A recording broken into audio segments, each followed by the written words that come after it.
You're listening to The Bible Guys, a podcast where a couple of friends talk about the Bible in fun and practical ways.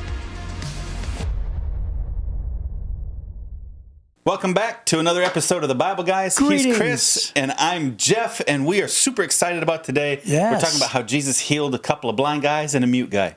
Yeah, well, Yeah. wow. I guess we can just call them the blind guys and the mute guy. They have no names. Okay, I guess not. I don't remember reading any They names. do to God, though. Yes, and to their moms.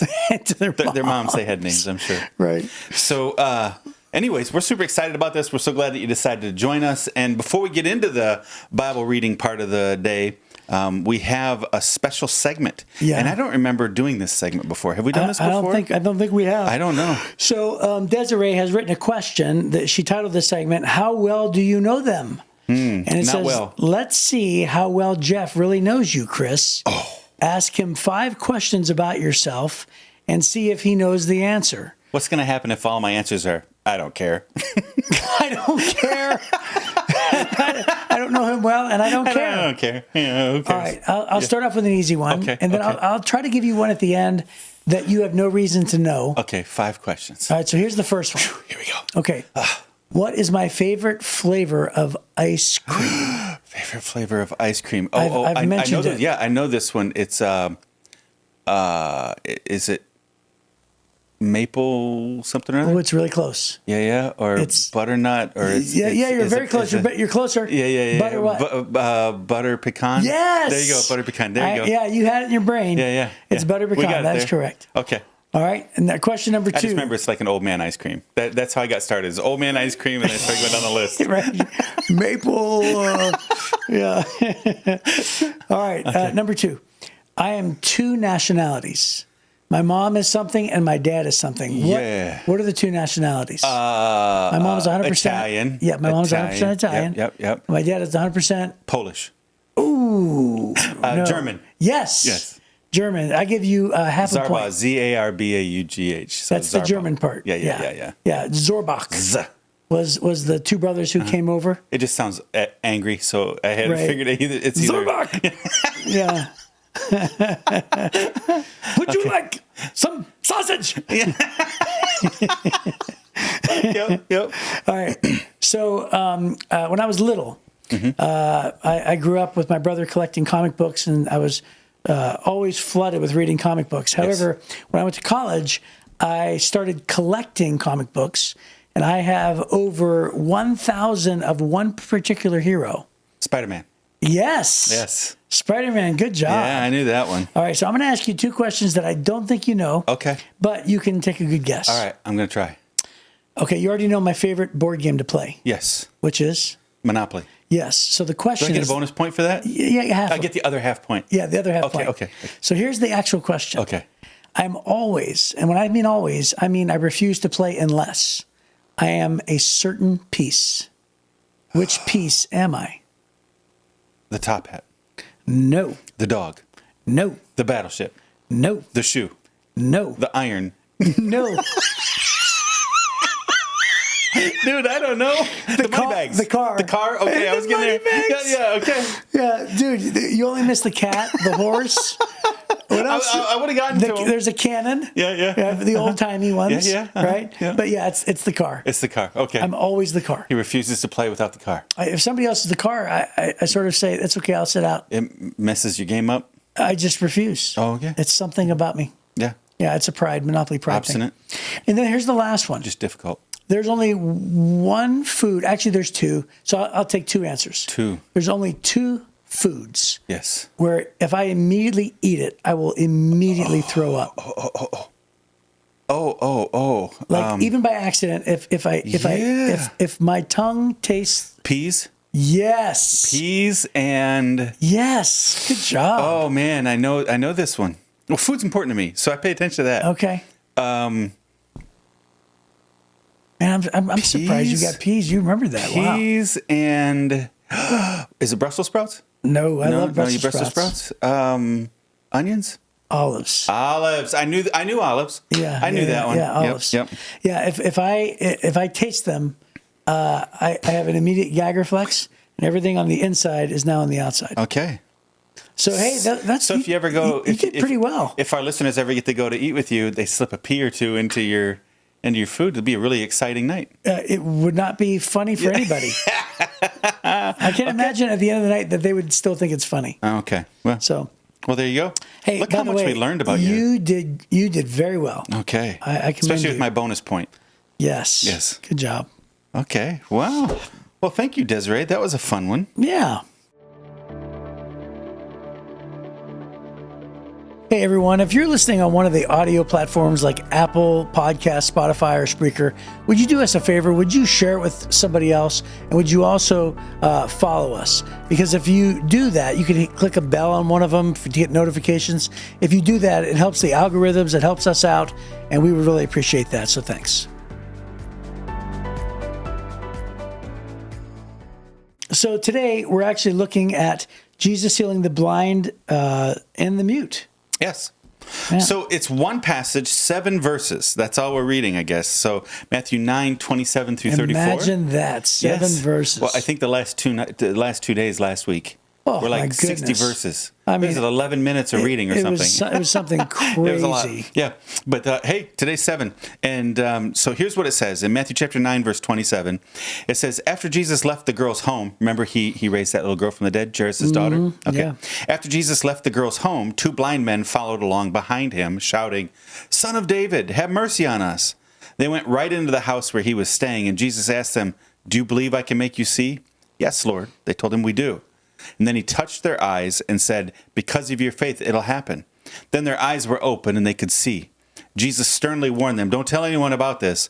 But instead, they went out and spread his fame all over the region. When they left, the demon-possessed man who couldn't speak was brought to Jesus. So Jesus cast out the demon, and then the man began to speak. The crowds were amazed. Nothing like this has ever happened in Israel, they exclaimed. But the Pharisees said, he can cast out demons because he's empowered by the prince of demons.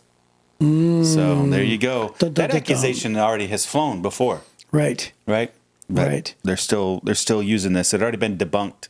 I think the fact checkers had already said that's not true. Right? Yeah. And they already debunked it, but they're still pushing that same lie that he's casting out demons Well, because that's he's sort of how empowered by Abraham the Lincoln got his little quote, right? A house divided among itself it can't stand. Oh, right. Because when actually, Jesus said that. Jesus said that about demons. That's right. So demons can't cast out demons because a house divided itself it can't stand. Right. So I got a note here in the Life Application Bible that says, Son of David was a popular way of addressing Jesus as the Messiah because it was known that the Messiah would be as a descendant of David, as predicted in Isaiah chapter 9, verse number 7. This is the first time the title is used in Matthew. Jesus' ability to give sight to the blind was prophesied in Isaiah 29 also, verse number 18, chapter 35 and 42. So that's pretty cool. Yeah. So, you know, there's a lot of different names that Jesus has for himself. He sort of proclaimed himself as the Son of Man, right? The Son of, born to humanity. Yeah. And then, obviously, he was called the Messiah. He was called the Christ, Son of David. Later on, it's called the second Adam, right? That's right. Because, there's the first Adam and the second Adam. Yeah. And is there any other? Oh, so many names.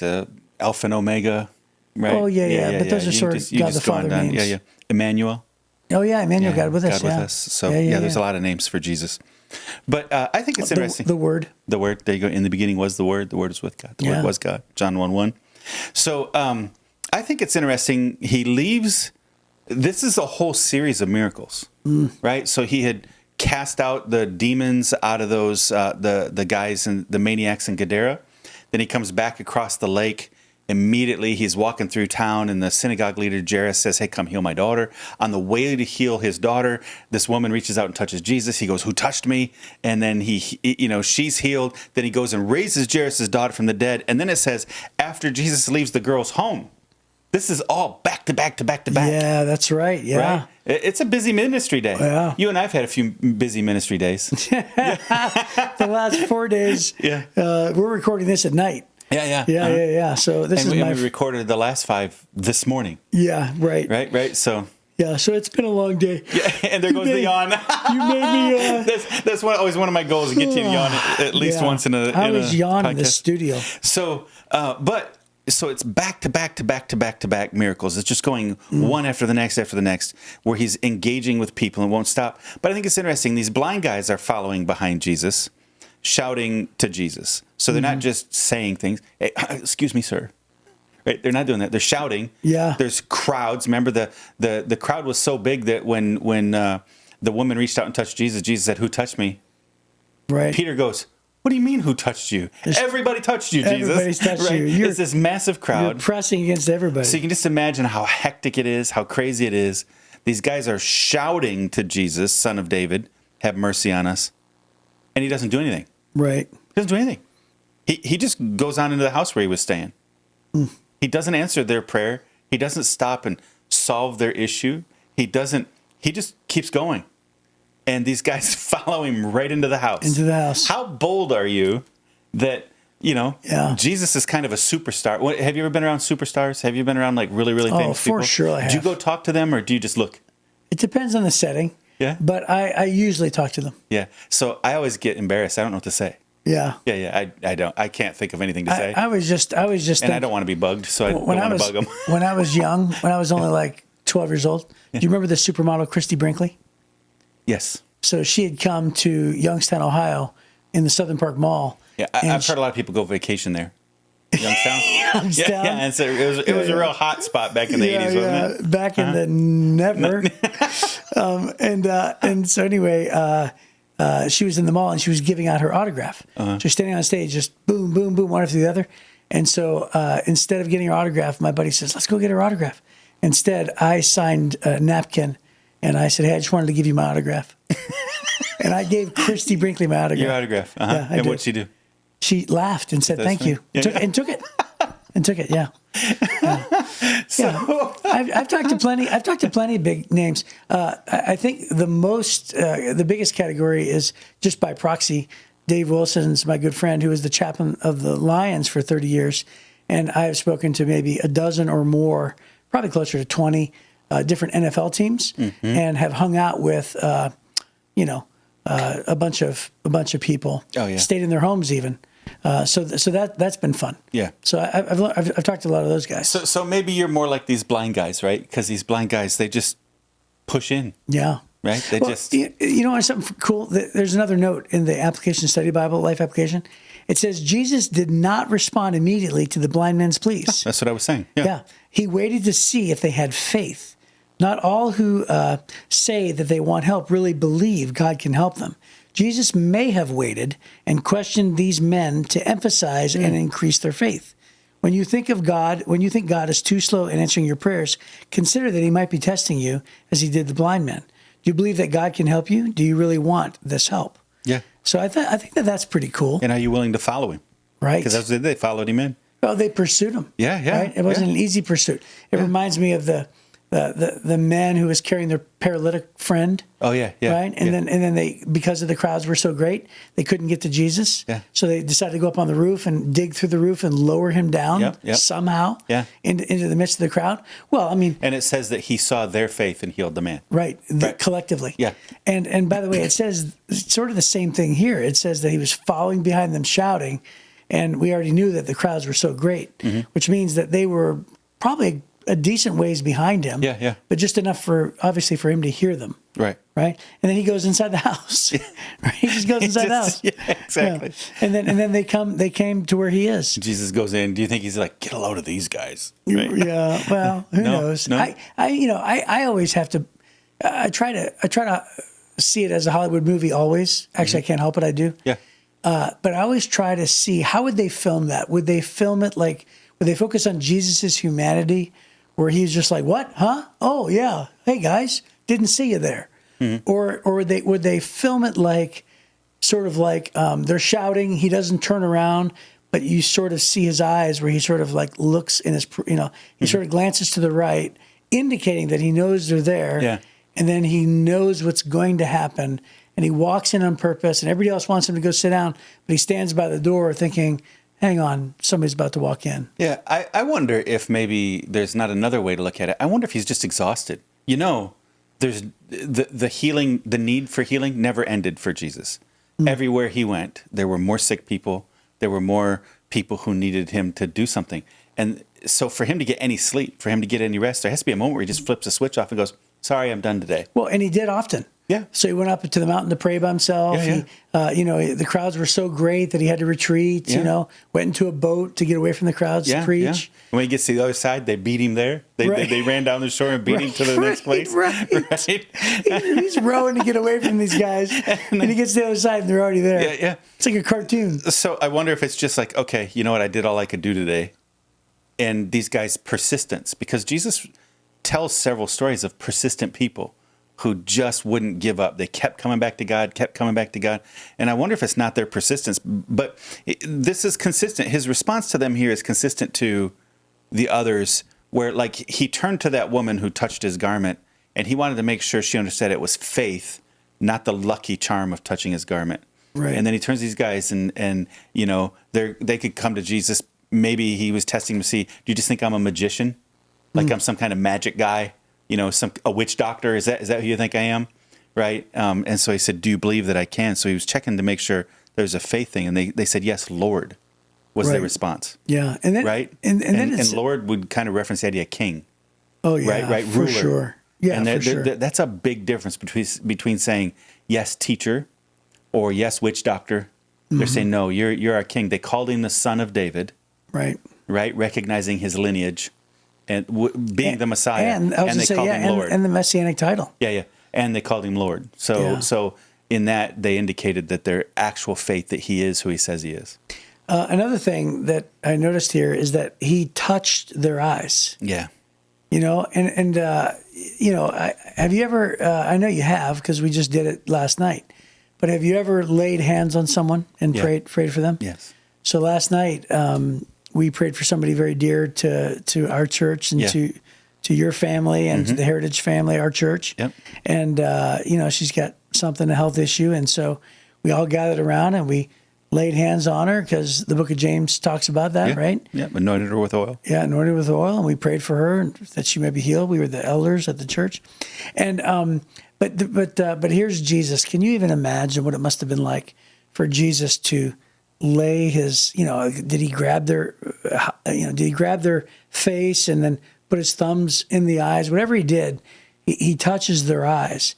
And can you imagine those people probably don't have a lot of people giving them physical touch, right? Yeah. And especially their eyes. Right. Right. I mean, it's I just think that's so loving. And Jesus didn't have to do that. Yeah. But he did. Yeah. And it's just, I don't know, I think there's a sermon in there where Jesus, not only just heals, but then he also conveys that he cares and he loves and that you're precious and you're someone worthy to be embraced or touched or loved on. And I just think that there's something, really important about that. There's an intimacy to it, not just Yeah. And then the guy who was mute. Oh, by the way, hey, let me tell you something. So this idea that the blind men don't have any names, they're just referred to as blind men. They have names, of course, but we just don't know them. Yeah. So I was in Atlanta, and I lived there for about 10 and a half years. And I was one of my good friends. In fact, it's the same friend that I told you about before that was standing in the back of the chapel laughing. Oh, yeah. It was my good friend, Mark. And he came from like a church that was in downtown Atlanta, and he was bragging on this play that they did. And they did this play every year, and they've been doing it for like 30 years. And somebody in the church had written the play, and it's really cool. And Jesus, is there, and people stand before God. And he said, and it's so cool. He goes, at the end of the play, he goes, everybody goes around and they walk up and they give you a cross, and they say, will you accept the cross? And they give you an invitation. He goes, it's so awesome. It's so powerful. He says, you need to come with us. And it's around Easter. And we're like, yeah, that's cool. So we went there, and come to find out, this poor little church did the best they could. But Jesus was actually a bed sheet that was hung up, and Jesus was a silhouette. So it was a spotlight. Oh, right. And it was God the Father. And he was sitting on the throne, and his crown was a Burger King crown. Okay. Okay, because you could tell. But you could see it through the the muslin or through the curtain. Yeah. So the little boy, it says literally in the script, blind boy. You follow me? Yes. Blind boy. Yeah. He's like 6 years old. He dies. He gets sick and dies in the play. So he goes before God and he stands before the big bed sheet with a silhouette. And then God the Father says, my friend, blind boy. Right. So apparently in heaven, you're known by your disease. Yeah. You're known by your what? If you're crippled, I guess you're crippled boy. Right. Exactly. My friend, crippled boy. No. I just started laughing, and I'd never forgotten that. So anyway, but yeah, God knows it. God knows everybody by name, people. Yep. Don't worry about that. So then, it's so funny. So then Jesus tells him, okay, so I healed you, but don't go tell anybody. And it says they went out immediately and started telling everybody, spread his fame Which is everywhere, great. Right? I think he knew that was going to happen. I think I've heard theologians say before that at this point, everybody he healed is running around telling everybody else, and the crowds keep getting bigger and bigger because of it. And so maybe he may have had some concern that he was becoming like a folk hero as some kind of healer, rather than, these guys recognized him as the Son of David, the Messiah, but most people didn't. And I think that's why all of a sudden now, these last few miracles, he's asking, do you believe? So he's testing their faith. Yeah. Right? Not just as a magic healer. A vending machine. Yeah. Like, hey, I heard if you go out to this guy, he can fix your problems. Yeah, it's amazing. Yeah, whoever he is. Right? Yeah, I don't know who you are, but fix me. Yeah, because he didn't want to be some snake oil salesman. He didn't want people just thinking he was a good luck charm. Yeah. And so that may have been why he's like, hey, dial it back a little bit. I did it for you, but don't tell everybody. And then that may be one of the reasons why I was thinking earlier, they come to Jesus, try to get him to heal him, and he's heading home. He doesn't even stop. He just keeps going home, and they follow him in the house. It was kind of the end of his day.